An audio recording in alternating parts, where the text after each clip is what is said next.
આજે બનાસકાંઠા વિસ્તારમાંથી પાક સર્વેની ટીમ આવી હતી.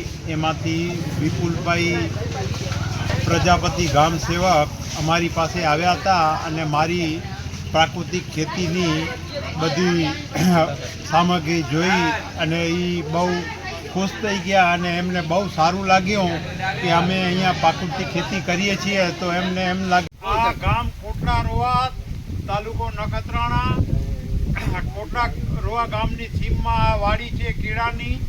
અહીંયા કેળામાં ઓર્ગેનિક કેળા થાય છે.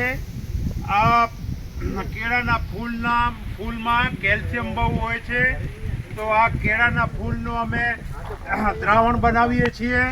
બીજું જીવામૃત બનાવીએ છીએ. પછી ગૌમૂત્ર, ગોળ અને બધું મિક્સ કરીને અમે જીવામૃત બનાવીએ છીએ. કેળાના ફૂલમાં કેલ્શિયમ હોય એટલે અમે કેલ્શિયમ બી બનાવીએ છીએ. પછી આકડાના પાનનો અમે બોરો બનાવીએ છીએ.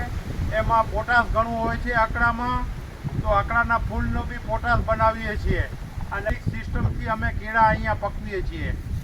હા, ઓર્ગેનિક વસ્તુઓ છે આ બધી. આ વાપરવાથી માલ ટિકાઉ થાય છે અને પ્લસમાં આનાથી રોગચાળો તકલીફ નથી આવતી કોઈ માણસને. અને ઓર્ગેનિક પદ્ધતિથી કેળા પકવવામાં આવે છે અને ખાવામાં સ્વસ્થ સારું રહે છે.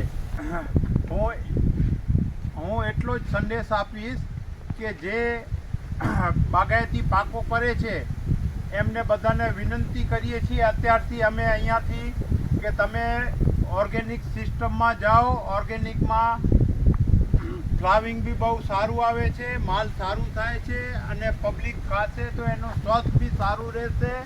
એ જ આપણી ભાવના, શુભ ભાવના.